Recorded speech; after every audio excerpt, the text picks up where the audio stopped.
तो कुछ लोगों ने हवा ये फैला दी है कि आप जो गरीब लोग हैं उनके खिलाफ काम कर रहे हैं। एक हवा बनी पड़ी है कि आप लोगों को बसाना नहीं चाहते हैं, उजाड़ना चाहते हैं, आप लोगों का घर बनना नहीं देना चाहते हैं। एक हवा फैलाई जा रही है आपकी। मुझे संजय काटकर साहब लिख के दे देंगे, या जो कंचन गायकवाड़ है मैडम, वो लिख के दे देंगे कि जिंदगी में झोपड़पट्टी टूटेगी नहीं। जय हिंद, मैं हूं इब्राहिम, आप देख रहे हैं सत्यशोधक नंबर 1।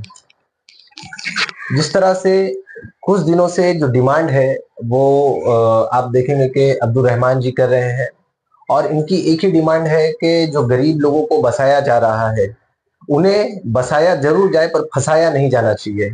और इनकी डिमांड यही है कि उन्हें बसाना बिल्कुल चाहिए, क्योंकि आज के वक्त में लोगों को रहने के लिए घर नहीं है।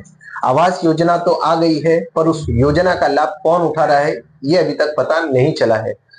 उसी के विरोध में जो लोगों को फंसाया जा रहा है उसके विरोध में इन्होंने आंदोलन किया था। आइए जानते हैं इनसे कि ये आंदोलन खत्म किस आश्वासन पे किया है। हम अब्दुल रहमान जी से जानना चाहेंगे।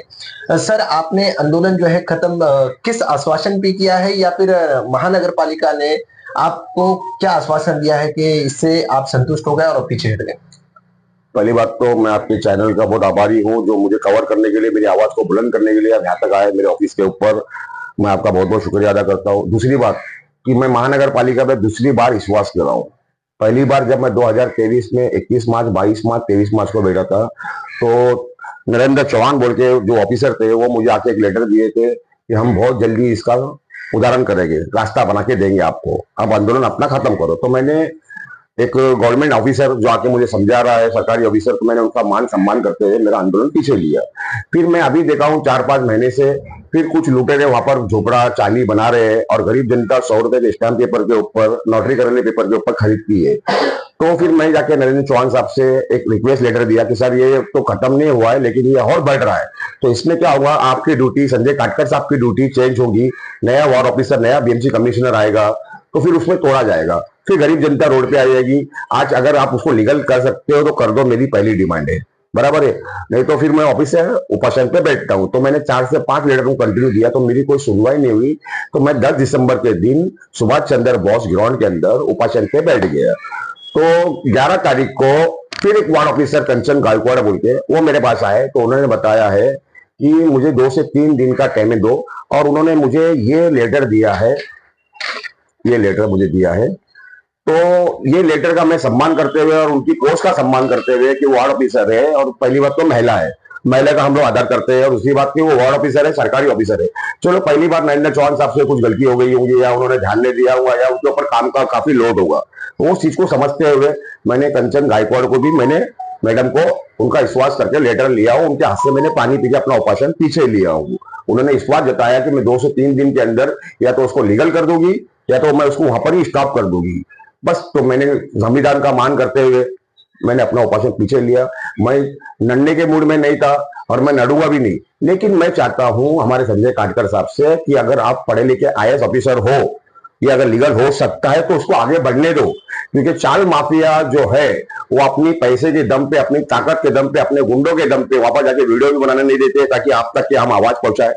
तो इसको यहाँ रोक सकते हो तो रोको, नहीं तो इसको लीगल कर सकते हो करो, नहीं तो इस पे कार्रवाई होनी चाहिए। मेरा आपसे एक सवाल है कि आपने चाल माफिया, ये माफिया है कौन? कोई तो नाम होगा, कोई तो वो ब्रांड होगा जो नहीं, मुझे, मैंने कभी, मेरे नाम मालूम है, मुझे सब, मुझे मुझसे उनसे मतलब नहीं है। मुझे जो जनता जाके गरीब फंस रही है ना, मुझे उनसे मतलब है, क्योंकि जो फ्लैट खरीद सकते हैं ना, वो दूसरा फ्लैट भी खरीद सकते हैं, लेकिन जो झोपड़पट्टी में खरीदते हैं, जो चाल खरीदते हैं, वो रिक्शा ड्राइवर होते हैं, घर काम करने वाले होते हैं, लेबर क्लास के लोग होते हैं, जिनका सपना एक ही बार पूरा होता है और वो टूट जाता है, तो उनको दोबारा वो सपना देख नहीं पाते। तो उनको सपना टूटने से मुझे बचाना है। मैं आवाज मैंने पीछे लिया उपासन कि अगर कंचन गायकवाड़ जो ऑफिसर है, वार्ड ऑफिसर है, वो मुझे समझा के बोल रही है कि मुझे 2 से 3 दिन 4 दिन का टाइम दो, तो देना लाजमी है, क्योंकि वार्ड ऑफिसर है, उनके पास भी काम बहुत होते हैं, तो उनको भी 2-4 दिन देना लाजमी है।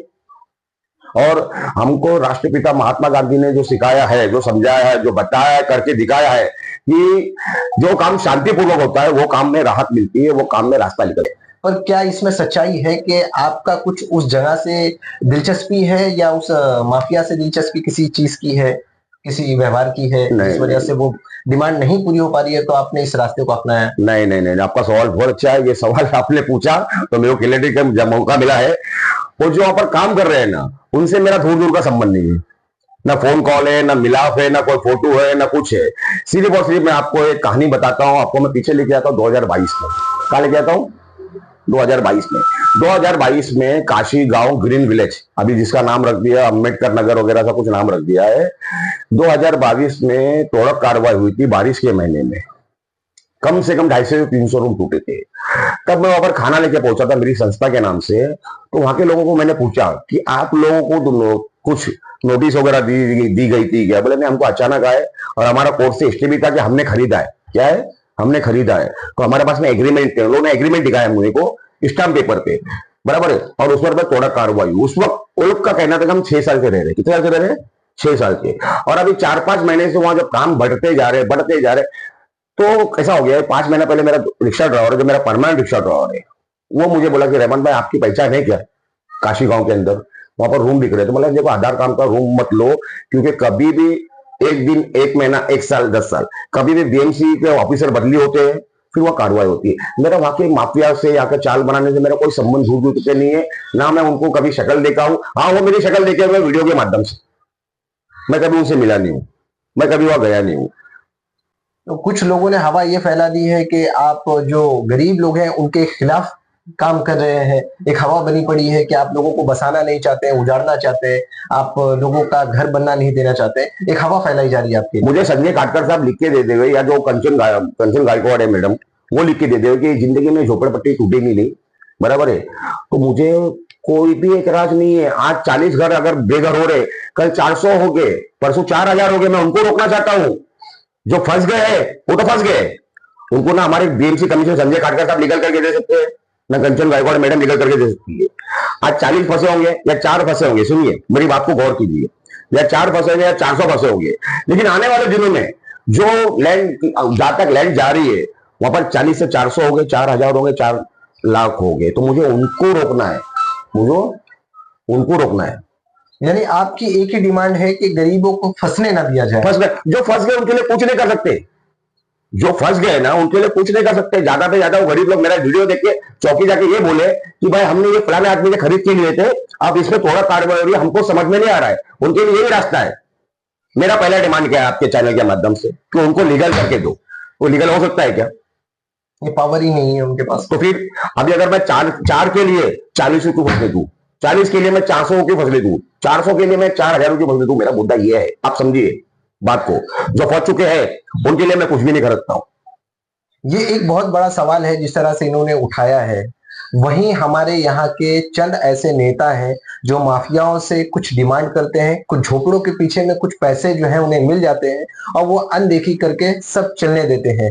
वैसे ही कुछ ऐसे लोगों के ऊपर में भी आरोप लगते हैं जो लोग वहां जाते हैं, जाने के बाद में उनके कुछ झोलियां भर जाती है और ये ऐसे फंसने देने का काम जो है ये लंबे समय से चल रहा है। वहीं ऐसे वक्त में आवाज उठाने का काम जो अमन शक्ति चैरिटेबल ट्रस्ट के अध्यक्ष हैं इन्होंने किया है। अब देखना यह है कि महानगर पालिका क्या अपनी आंखें खोलती है। जो वो माफिया लोग हैं क्या वो लोग अपने कदम पीछे लेते हैं या फिर जिस तरह से उनकी माफियाई दबंगाई चल रही है वो चलते रहेगी और उनकी आवाज को दबाने के लिए हर एक हथकंडे को अपनाया जाएगा। अब ये आने वाला वक्त ही बताएगा। दोस्तों, आप लोगों की राय अमन शक्ति चैरिटेबल ट्रस्ट के जो अध्यक्ष है उनके ऊपर में क्या है कमेंट करके जरूर बताएं। जो इनकी डिमांड है उस पर क्या है कमेंट करके जरूर बताएं। वीडियो अच्छा लगा तो इसे दूर तक पहुंचाएं। मैं इब्राहिम, जय हिंद, जय महाराष्ट्र।